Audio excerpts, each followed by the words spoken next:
Hello, everyone. I think most of you know who I am, but just in case, my name is Harold Trinkutis. I'm the Deputy Director here at the Center for International Security and Cooperation at Stanford University. Thank you for joining us today, both here in person and online. It is a great pleasure to introduce a friend of CSAC and a fantastic colleague of many of us, Professor Anna Grzymala-Busse. She is a senior fellow here at the Friedman Spogli Institute. She is the director of the Europe Center, and she is a professor of political science. In fact, the Michelle and Kevin Douglas professor in the Department of Political Science here at Stanford, author of several books that cover topics as diverse as modern populism and medieval religion. Today, she'll be talking to us more about her research on populism, authoritarianism, and the limits of authoritarian diffusion. Just to review the ground rules, Professor Grzymala-Busse will speak for about 35 minutes. Then we'll open it for Q&A for the balance of the time. I'll take questions in the room. If you're joining us online, please enter the questions in the Q&A function of Zoom, and we'll incorporate them into the discussion. So without much further ado, over to you, Anna. Wonderful. Thank you so much, Harold. Thank you for the very kind introduction, and thank you all for coming and braving the cold. As the title suggests, today I'll talk about the limits of autocratic diffusion. And I'll be making 3 points about the global erosion of democracy, so a relatively widespread phenomenon, about the so-called autocratic template by which democracy is eroded, and by the limits to its diffusion. So there'll actually be, for once, a positive ending to a talk about democracy. So first, the erosion of democracy is a global phenomenon, right? This is kind of a rogues gallery. Alexander Vučić of Serbia, Viktor Orbán of Hungary, Narendra Modi of India, and Benjamin Netanyahu of Israel, all of whom have been accused of undermining democracy in their respective countries. And this is just a few of these illiberal leaders. Now, these are not your parents' dictators, right?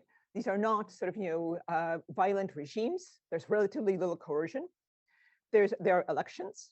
In some cases, there's even free media and citizens can speak out. But the playing field is tilted and the institutions are politicized, even though what we don't see are military coups or violent takeovers. For example, if you just look at this graph that shows sort of the number of democratic ending episodes, if you look at until the end of the Cold War, until 1990, we see something like 10 coups a year. After the Cold War, in the sort of time that I'm talking about, we only see 4 coups or so a year.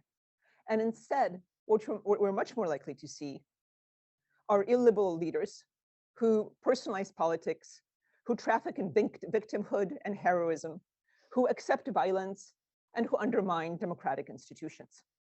So we have these kinds of politicians on the one hand who are all too happy to basically erode democracy from within. We also have populist parties who argue that elites are a corrupt and self-serving cartel, and that they instead, these parties represent the quote-unquote people and their interests. And of course, for these parties, when they come to power, formal institutions of democracy are the corrupt creatures of this corrupt elite cartel, and therefore have to be changed. And the people itself has to be redefined, which often means a very narrow and exclusionary redefinition of the body politic and of citizenship. And these parties are fairly popular in Latin America, Southeast Asia. In Europe, supposedly the mainstay of democracy, these are sort of advanced, quote unquote, democracies. We see them gaining. The green line are basically the established democracies, the post-war democracies in Europe. And you can see that around 95 or so, there's a marked uptick in the vote for these parties. The red line are the post-communist democracies, the countries that basically became democratic after 1989. And there we see that from the get-go, there's a much higher level of support for illiberal parties and politicians, and it continues to increase. So there's this broader worry here about not necessarily coups and revolutions, but about illiberal leaders, politicians, and parties undermining democracy from within. And what we notice time and time again is that these leaders basically ought to be taken seriously and literally. Because once in office, what they tend to do is follow the so-called authoritarian template. They erode formal institutions. They pose informal threats to democratic norms and values. And they attempt to divide society. Again, in an attempt to redefine the nation and redefine the body politic more narrowly. And this template is remarkably similar across the cases of democratic erosion in the 21st century. The first thing we see is an attack on formal institutions. And the first target are the institutions of accountability and oversight. So in nearly all cases, the target are courts and the judicial system. And here, in an attempt to make them quote unquote more democratic, they are often robbed of their judicial autonomy. And courts instead are brought under the control of parliaments and explicitly partisan commissions. Perhaps the most notorious case was in Hungary, where all of the judicial appointments went through one person, and who happened to be the wife of the #2 leader of the ruling Fidesz party. But sort of less crude attempts are seen everywhere, where basically in the guise of democracy, we now have political control of the judicial system. Secondly, there is the media. And here, in many of these countries, there are state-owned media that function as propaganda arms of the government, and basically sort of, imagine Fox News on steroids, right? The kind of accusations that are waged against Fox News. Well, these are basically the propaganda arms of the government, who not only sort of have their say, but who then also systematically starve other free media outlets. And so you have the governments basically go after the free media, impose taxes and regulations, starve them of advertising revenue, and basically cause them to wither away. The third target, of course, is civil society. And here again, we have forced registration as foreign agents, really unfavorable tax regimes, raids, and so on, all designed to basically shut down all these institutions of monitoring and oversight. In a democracy, right, the courts, the media, and civil society should serve as sort of the main agents of oversight and monitoring of what the government is doing. And so quite naturally, these illiberal governments attempt to shut them down. We also see the targeting of public benefits to supporters. In Poland and in Hungary, there are literally housing subsidies and children's subsidies being targeted to specific groups. And in its most extreme case, we basically see a rewriting of the electoral law and of even constitutions. When Fidesz came to power in Hungary in 2010, within 6 months, they had a brand new constitution that was passed and that radically transformed the political regime in Hungary from a democracy into an incipient autocracy. That's the formal side of things. But just as important are informal institutions. We can think of these as the democratic cement that holds together the bricks of formal institutions, right? These are norms, for example, that are critically important, like the tolerance of criticism and acceptance that because you're a democratic government, you will be criticized by the opposition, and that opposition is entirely legitimate. It's also legal forbearance, not going after your opponents with the full extent of the law, not hounding them with IRS audits and traffic stops and so on. It also requires some kind of a consensus on the political rules, that this is how we play, right? That the rules are peaceful, that violence is unacceptable, and that there are certainly there's kind of a circumscription of what we can do as politicians. And finally, there's a concept of kind of shared truths, that there are some facts that are self-evident that we all accept, even if they're inconvenient, most notably electoral outcomes. But what we see instead is an erosion in exactly these kind of informal democratic institutions. In the United States, the demonization of opponents is increasing. Here, and this is a bad graph because it should be going up rather than down, but the GOP, which is in the red line, basically starts to, in its rhetoric, increasingly demonize its opponents. You'll notice that the inflection point is 2008 and the election of President Barack Obama. These leaders are also more willing to incite violence and call for violent actions against their opponents. And this is the United States, but this holds far more broadly. We see this across the board. For example, President Duterte in the Philippines, while he was in office, happily called for the extinction of his political opponents, and so on. Perhaps the more corrosive aspects of all this is calling into attention electoral integrity. And here, the would-be autocrats in the United States are perhaps unfortunately, the precedent setters. They were the first one to really question electoral outcomes. Now, United States elections are the most secure in the world, yet nowhere else has so much doubt been sown about electoral outcomes. And this represents very much an erosion of this shared consensus, of the shared truths that we all ought to live by and function by if democracy is to survive. And so President Trump has charged that there were 3 million illegal votes in 2016, which he attributed to illegal immigrants. And he also claimed that there was a big steal in 2020, which basically led him to being ousted from office unfairly. But the actual incidence of electoral fraud in the United States is minimal, right? The Conservative Heritage Foundation, which has made it its business to find as many cases as it possibly can. It's ferreting out, it has a whole team of researchers ferreting out incidents of electoral fraud, has been able to find roughly 1,400 of these from basically 1979 to 222, right? So over basically 40 years, they've been able to find 1,374 cases out of over 2 billion votes. And this is just in the federal elections, which means that American elections are 99, I calculated this, 0.999998% safe, right? And yet, despite that, 26% of Americans and 70% of Republicans continue to think that the election was stolen away from former President Trump, right? This is, that idea of a shared truth that we ought to accept some results and some data as self-evident and simply the facts of the day is now missing. In addition to undermining formal institutions and these informal values,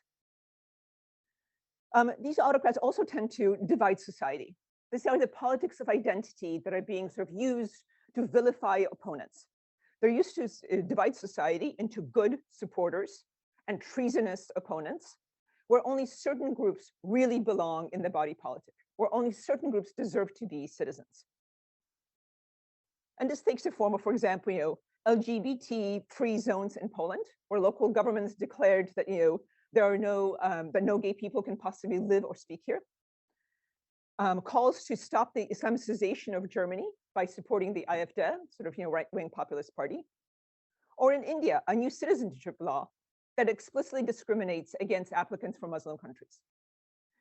Now, this is already pretty depressing, right? We have the erosion of formal institutions, attacks on informal norms, and this kind of division of society that is profoundly anti-democratic.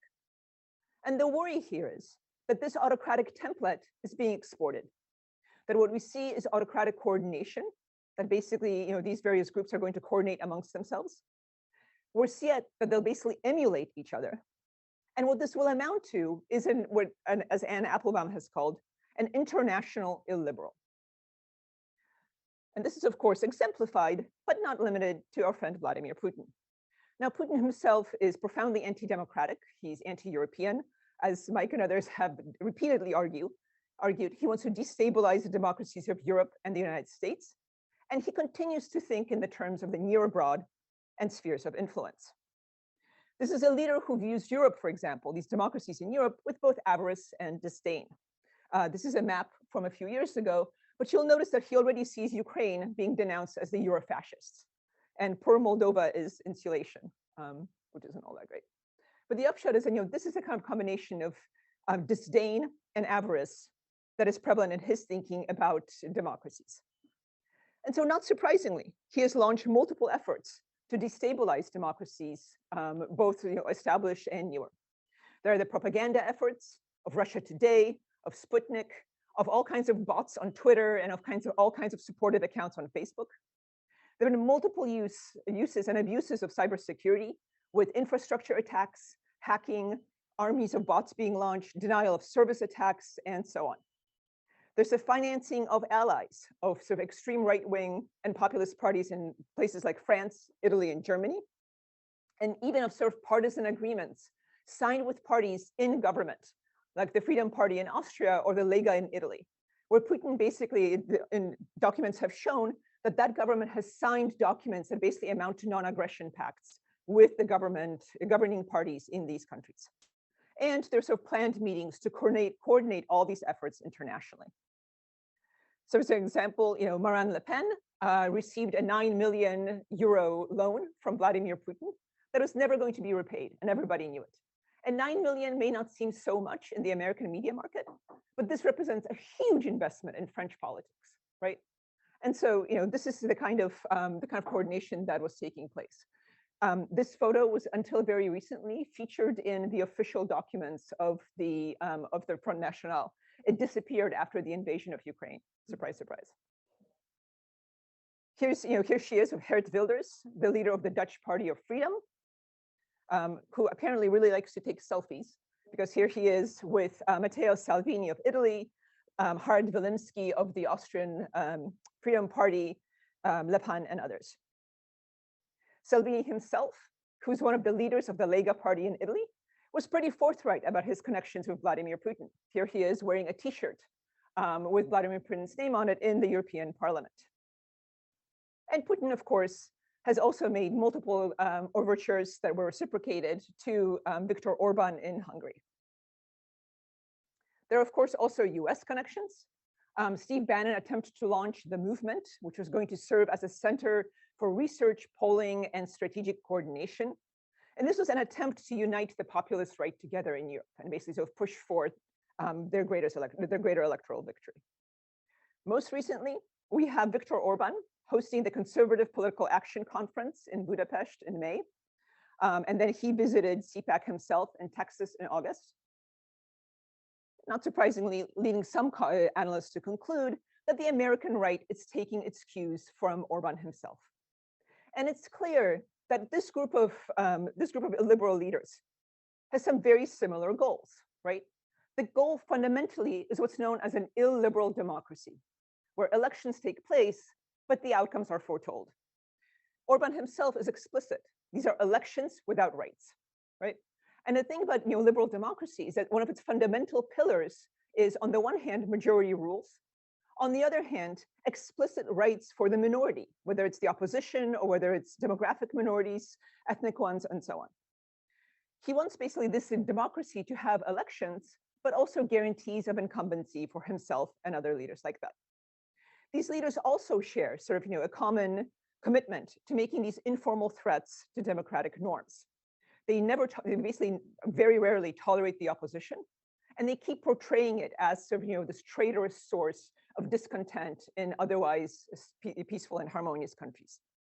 And all of them have basically in various ways divided society in an attempt to espouse these conservative social values of a hierarchy, of sort of a religious spirit that suffuses the country, and of anti-immigrant attitudes because they pollute what they see as a pure national body. In many of these cases, Orbán says the quiet part out loud, right? Europe should not become peoples of mixed race. The past shows us the German know-how on how to ration gas, and so on. These absolutely outrageous statements, which Matt Schlapp of the CPAC basically condone and say, let the man speak. Because it's very convenient, right? He says the things that other of these liberal leaders may not feel comfortable saying, but Orbán, having ensured power in his own country, is all too happy to say them. And there's some evidence that this rhetoric is contagious, right? In Brazil, we have Bolsonaro espouses the same kind of myth of stolen elections, of vote subversion, of a secret counting of ballots against him. And he claimed that as early as 2018, the elections were stacked against him. All of this has led scholars and analysts to conclude that the bad guys are winning, right? That what we see isn't just sort of a domestic erosion of democracy, but explicit international efforts to coordinate this, to learn from each other, and to build each other up, to basically sort of, make sure that each of these bad guys can actually basically survive longer in political office. Some of you might be familiar with what's been happening in the European Union, where Poland and Hungary, the two sort of illiberal governing parties in those two countries, basically entered into a mutual non-aggression pact and guaranteed each other that should the European Union ever invoke Article 7 in sort of its final formulation, which requires the unanimous decision by other countries to expel someone from the Union, Poland and Hungary would be backstops for each other. And so these two countries, as illiberal as they are, would basically remain firmly within the EU and have that guarantee of staying in power. And so all of this is deeply worrying, right? It suggests that what we're seeing isn't just democratic erosion, but an authoritarian diffusion. This is where we get to the optimistic part. I would argue that there are limits to this autocratic diffusion. And those limits are basically fall into three different pillars. There are institutional differences, there is autocratic incompetence, and then there is the failure of some of the sort of most spectacular examples of autocratic rule in the world today. So first, there are the institutional differences. We see some formal institutions that act as a sort of a stopgap, as a way that act basically to prevent this kind of authoritarianism from spreading too deeply into any one country. Some of these consist of multi-round elections. In France, over and over, just when Marine Le Pen seems to be doing very well in the presidential elections, other politicians erect a cordon sanitaire and tell their supporters to vote for anyone except her, even if the other person, in this case Macron, is not to their liking. They argue to their supporters that anyone other than Marine Le Pen, and that works. She's now ran for office several times. She's reached the second round twice. She's never succeeded in becoming president. Federalism also helps. Do you remember that citizenship law that we saw earlier, those huge, the protests in favor of it? There are also enormous protests against the citizenship law that took place in India. And because India is a federal state, several states announced that they simply would not follow these national rules. They basically contested them in the courts and said that they would not follow them until the matter was settled to their satisfaction. So these institutional differences matter quite a bit. There's also what we can think of as the political economy of criticism, which consists basically both of sort of, the patterns of media ownership and the strength of civil society. So one of the reasons, Hungary, which here is one of the, so this the green country, sorry, excuse me, right here. Hungary is one of the few countries in Europe where the government, basically, the media is funded through a combination of government grants and government advertising. And the reason why the Hungarian media was so quickly cut off at the knees is because the Hungarian government not only sort of put all its money in the state media, but systematically starved all the other free media sources of their funding and of their advertising revenue. So they withered on the vine, not because there were laws passed against the free media, but simply because they could not survive financially. As a result, Fidesz now controls 80% of the Hungarian media market.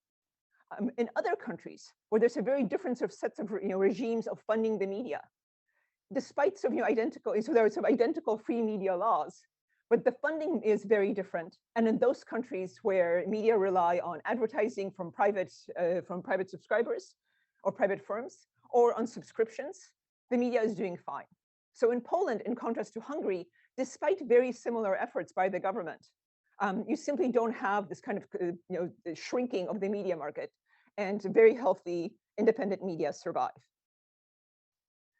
The civil society also matters, right? So ironically enough, this is a protest in Poland in 2015 against a potential media law that would have basically forbidden foreign-owned media from operating in Poland. There were massive protests against this, which ensured continued media freedom. And they were there because of a very healthy civil society that, again, was not funded by the government, right? The problem occurs where basically you have a civil society, whether it's churches, universities, civil organizations that depend on funding from the government. Because when the illiberal parties take over, that funding can be cut off. In other places, despite it having a very sort of similarly illiberal government as in Poland, neither civil society nor the media can simply be brought to heel because they have independent sources that allow them to survive. When it comes to sort of even broader institutional differences, we can take a look at the United States.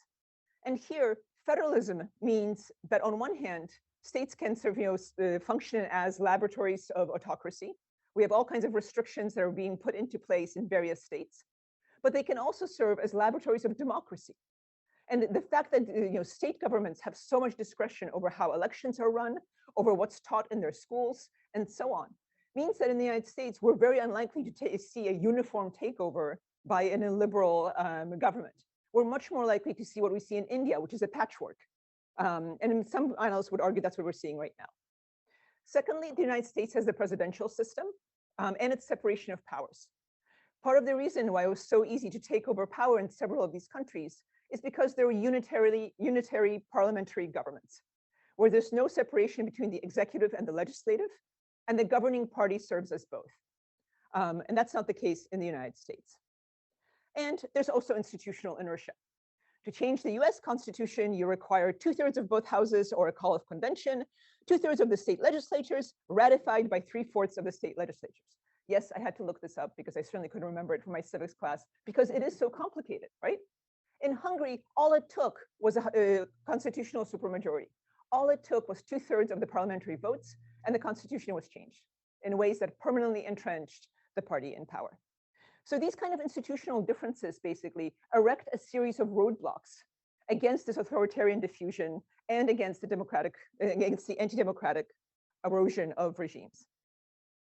Secondly, there is competence. This is Jarosław Kaczyński, leader of the ruling party in Poland. The crown on his head, of course, is entirely coincidental. But he basically, his party exemplifies what happens when you're incompetent.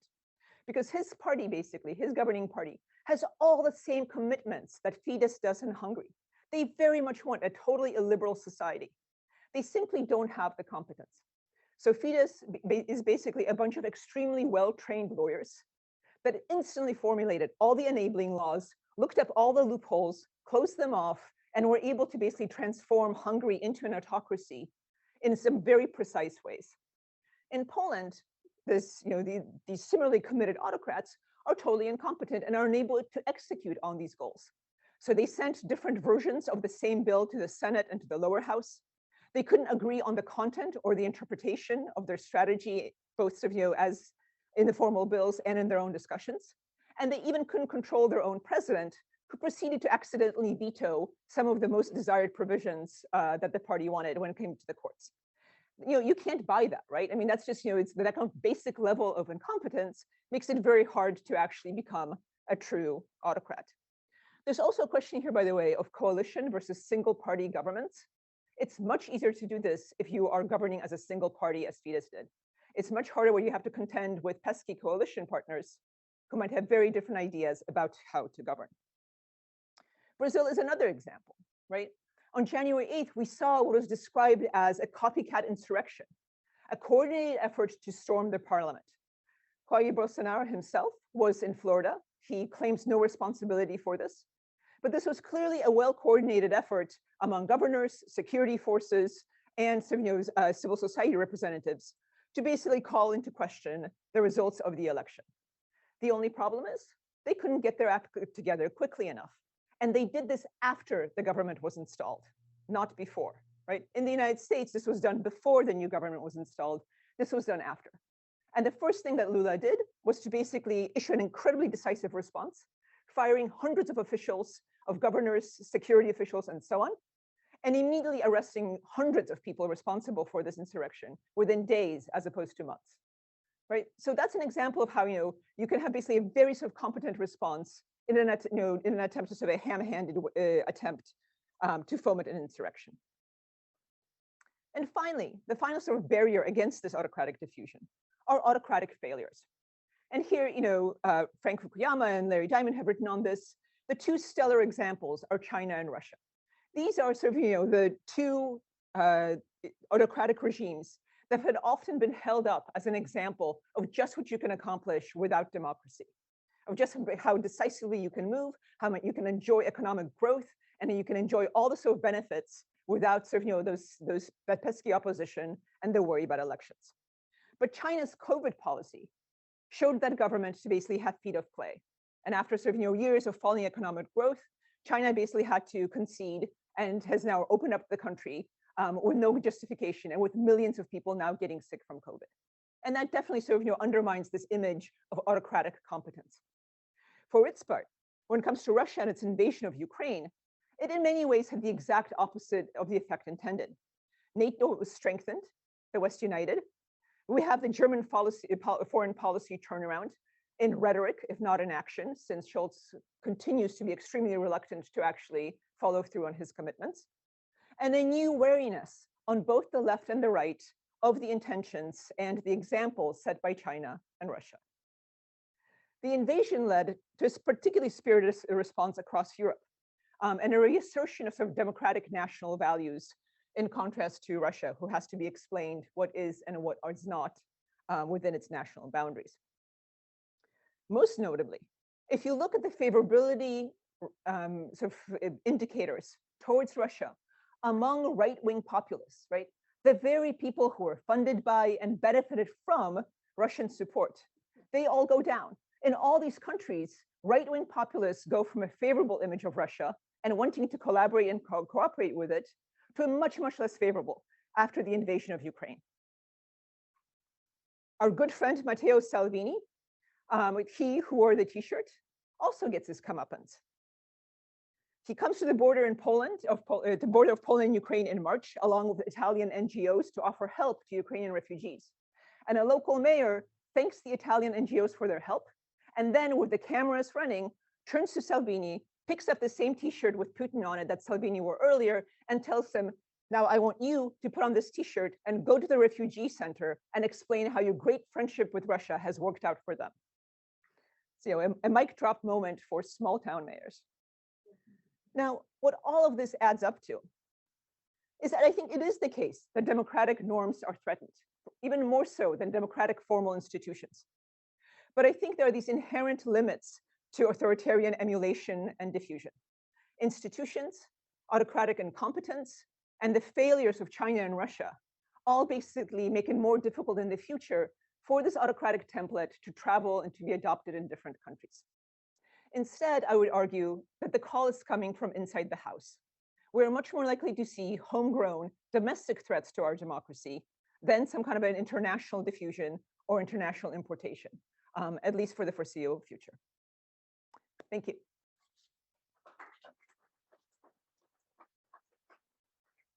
Oh, sure.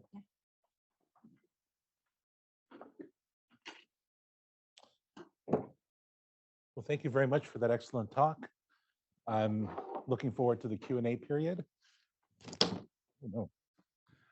And as usual, we'll ask our fellows to ask the first question, and I will keep a list otherwise of those who'd like to get in on the conversation. So 1 finger to get on the list, 2 fingers to jump in on the matter immediately at hand. Ian Reynolds in the back.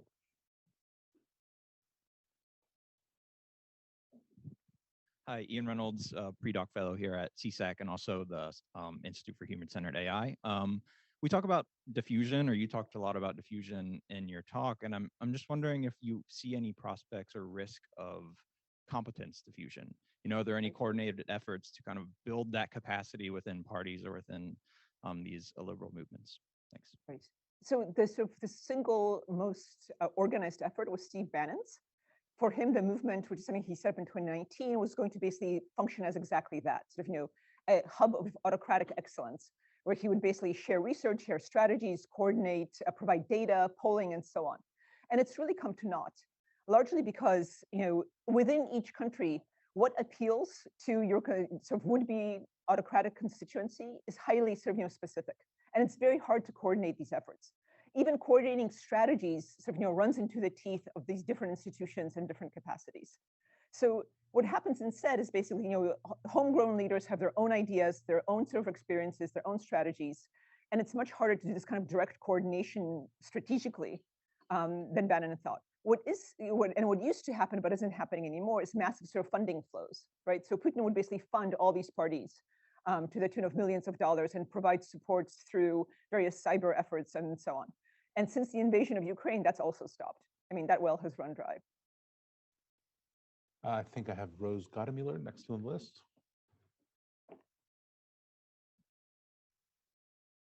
Hi, Anna. Great presentation. Thank you so much. I was fascinated by your portrayal of federalism and how we end up with these patchworks in different places.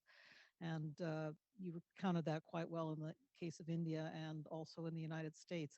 I think one worry I've had is the creation of such patchworks in the end might add momentum to the dissolution of the state. And so how do you account for that? I agree with you that it does stand as a bulwark, but there's also a danger to the coherence of the state. Right. So, I think that's an excellent question. I think we've seen some of this, in Argentina, for example, and this has been studied relatively widely.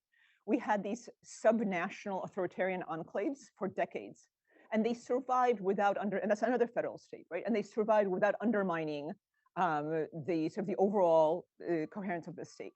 We see something similar in the United States after World War II. I mean, Rob Mickey documents basically these authoritarian enclaves in the South that explicitly basically were governed as autocratic regimes that precluded the vote, precluded civil rights, and so on.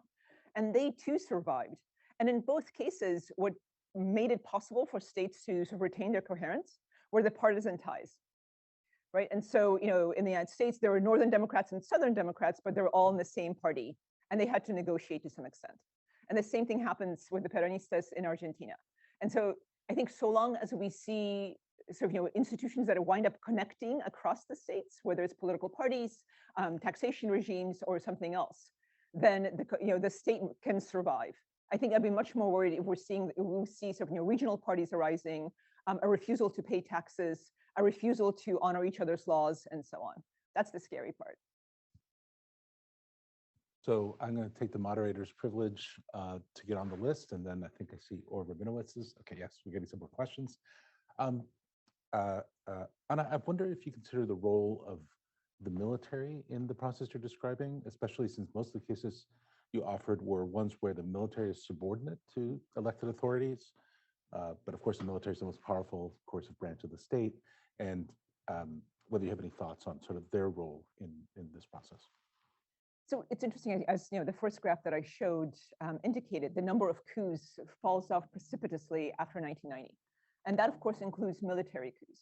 And that has a lot to do with, once again, it comes back to money. I'm becoming a total political economist.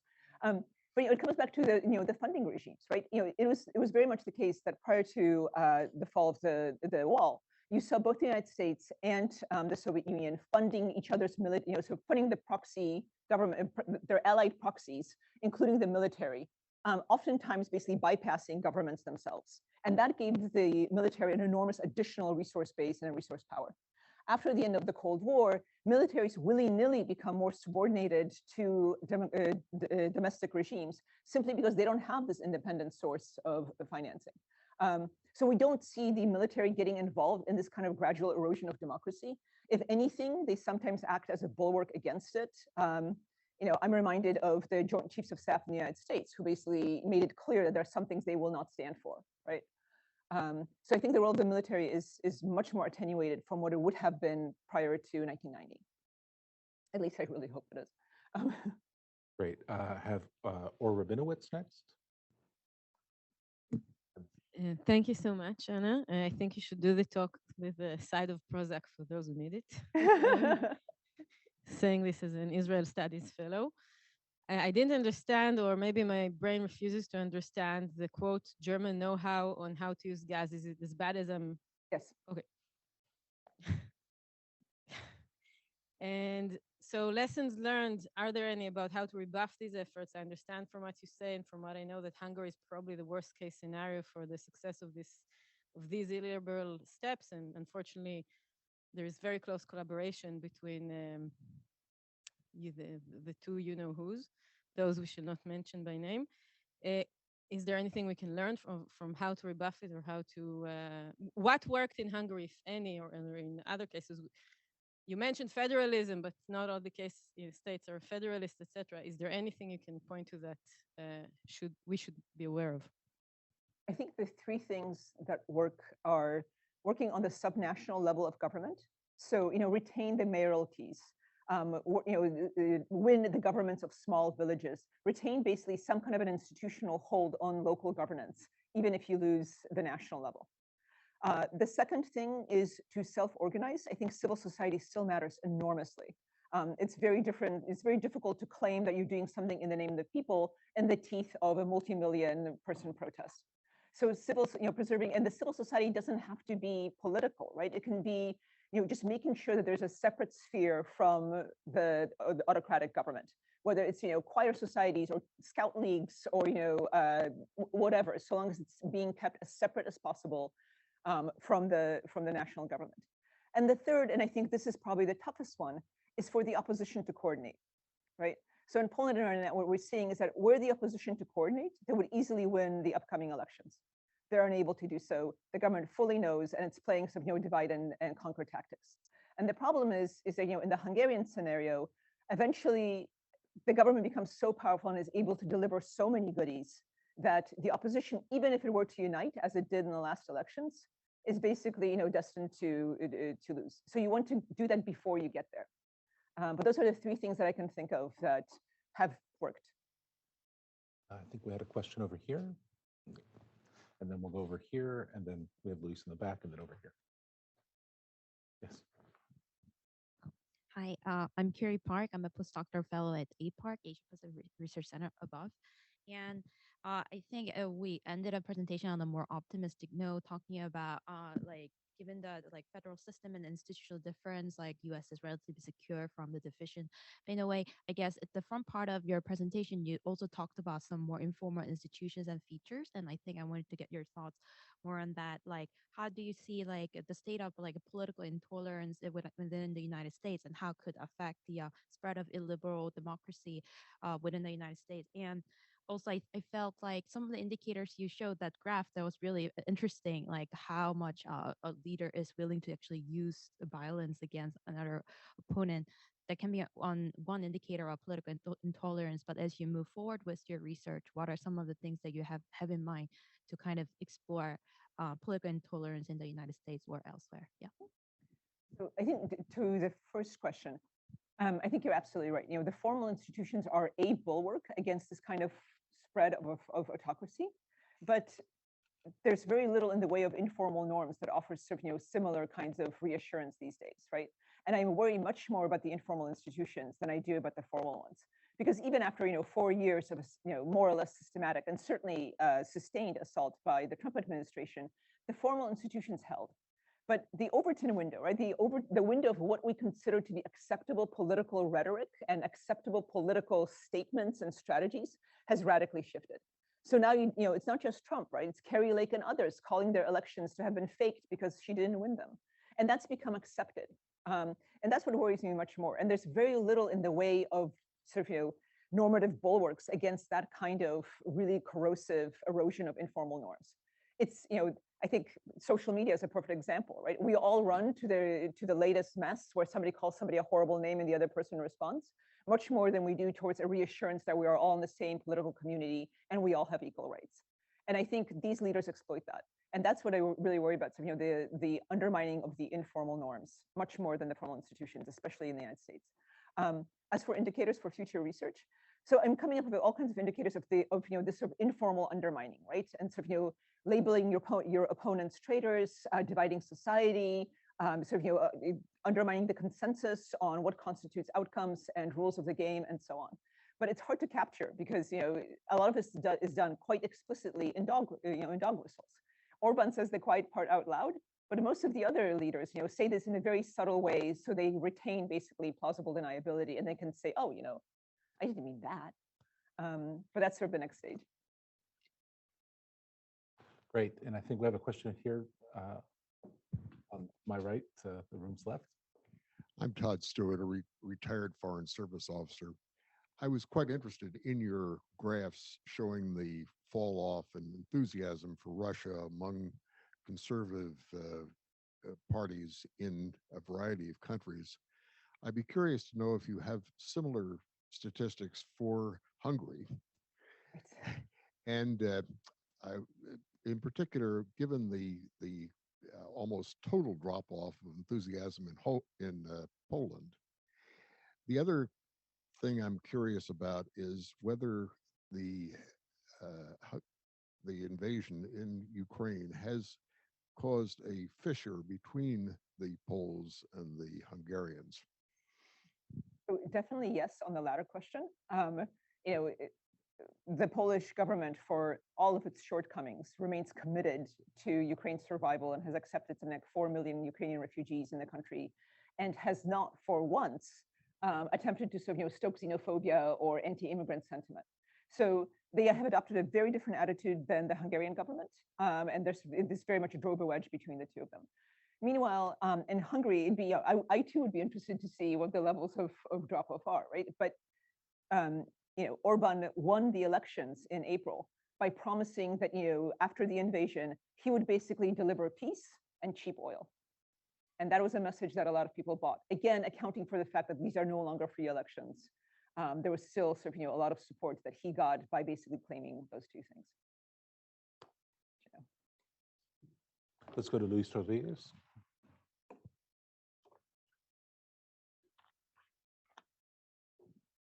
Hello, my name is Luis Rodriguez. I'm a fellow here at CSAC.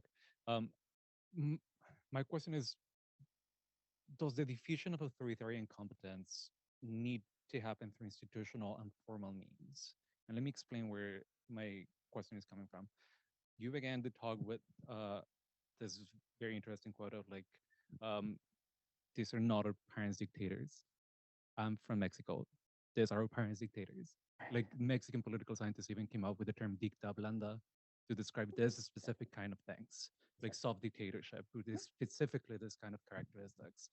And then the Mexican model got exported through informal means throughout Central America and South America. It wasn't the Mexicans exporting the model, it became copied in a way. And also, like even in more formal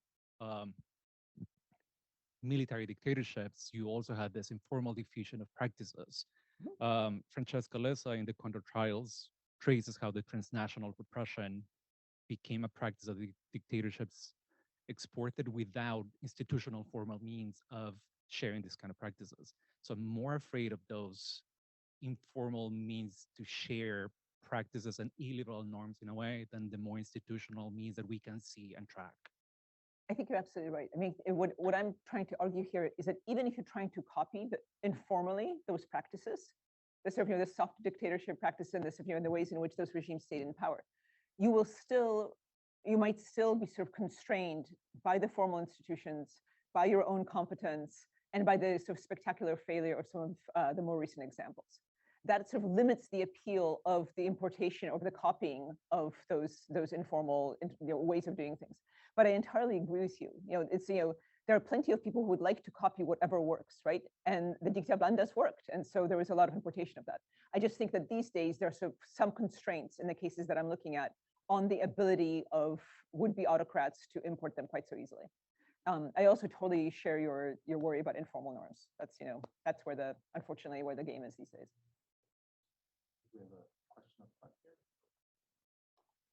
But I'll notice we've had a couple online questions from John Cadelli and talking about this difference between Poland and Hungary, and asking specifically whether the consolidation of an autocratic rule in Hungary is what allows the propagation of pro-Russian propaganda to the extent that Poland was not able to achieve. I don't know. Why don't I let Christoph ask, and then I'll, yeah. Christoph from Bayer Europe Center. I have a quick question about Orbán and the EPP, related to the answer you gave to Rose's question about federalism and the important role that the Peronistas played in keeping, if I interpreted your answer correctly, in keeping sort of in touch with the local parties and the Democrats in the US. So would you say that the EPP in the European Union, so the EPP, the European Party of Christian Democrats and Conservatives, did the right thing in trying to keep Fidesz in the party as long as it did until, what was it, last year or something like that? Or is there something particular about the situation that would make you say that they should have dumped Fidesz a long time ago? So for the European Parliament EPP grouping, is constituted by the German CDU, by several others, and of course, notoriously until very recently by Fidesz. And there was always a debate, and the Manfred Weber, who was the head of the EPP, was always under pressure to get rid of Fidesz. And he never did, not because he wanted to keep them in the tent, but he simply wanted the numbers, the Fidesz Europarliamentarians, to give him sort of the status as the biggest party in the European Parliament. So it was an entirely cynical ploy, and there was nothing that he did to constrain Fidesz, right? I would accept, that kind of an analogy if you did something to constrain them, if he threatened them, if he said, look, you've got to stop this. But he never did because he had his own ambitions. And when those failed, that's when suddenly he could take the moral stance and, tell Fidesz that they're no longer welcome in the EPP. So I think that was an entirely cynical ploy. It's a difference between sort of, the Northern Democrats kept sort of trying to work on the Southern Democrats, even in the 40s and 50s. And at the very least, there was sort of horse trade and log roll policies to basically keep them in the fold and, constrain them somewhat. That never happened with the EPP. Oh, yeah, well, yes, exactly. It's like, no, don't do that, please. Yeah. Okay, let's go to Rhiannon. Sorry. Did you want to comment on the? I'll just wait. It's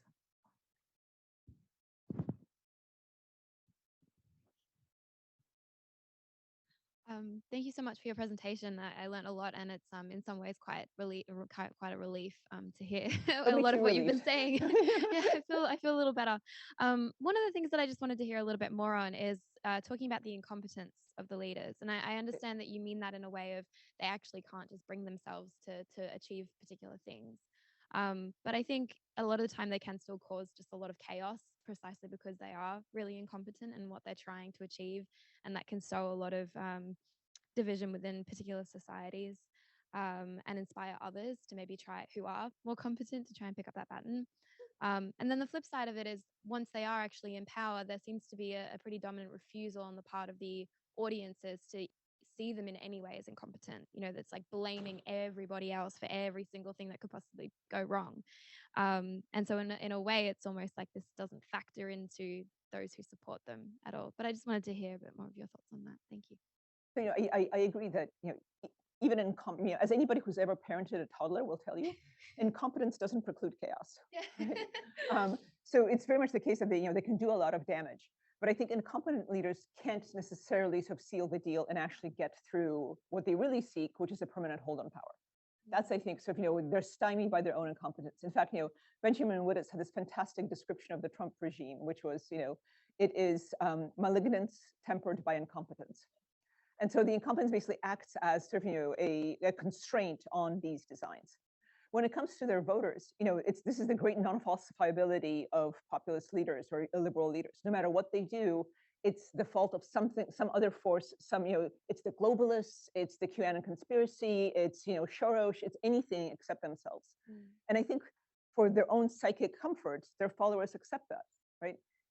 And this works on both sides, right? I mean, it's very difficult for Democrats to accept that, President Biden is getting on and has difficulty making quick decisions and, has made some missteps, right?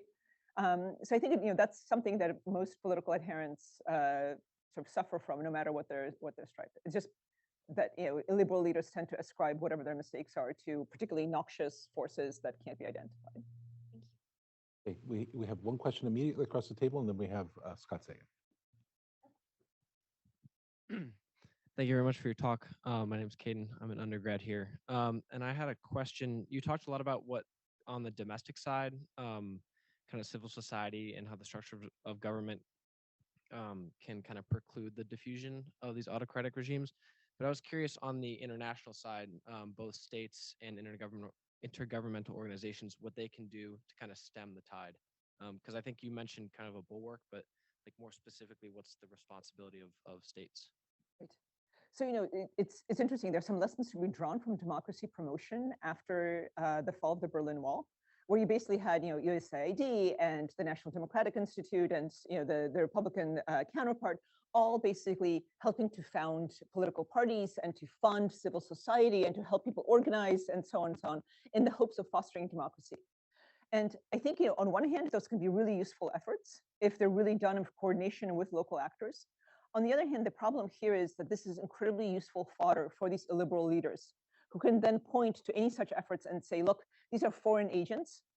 These are sort of, anti-Polish, anti-French, anti-whatever forces. And we have to get rid of them because once again, remember, our goal is to maintain the purity of the nation. So it's almost by definition, as soon as international actors try to help out, they basically paint a large target on themselves and discredit those efforts. So that's part of the reason why I was emphasizing sort of, domestic bulwarks, because it's self-defeating for the international community to try and step in. What, however, can be done is to, once again with the parenting analogy, is to offer a good example, right? Lead by example. And so, the more that liberal democracies actually live up to their ideals, even when it's difficult, the harder it is for these illiberal leaders to then point and say, oh, look, but they're doing the same thing that we are. And that's a much, much taller order. And I think we'll give the final question to Scott. Scott Sagan, co-director here and professor of political science. I too, like many people, was really interested in the figure that you had of the drop in support for Russia. But were there any questions or any evidence that you gather about why that was?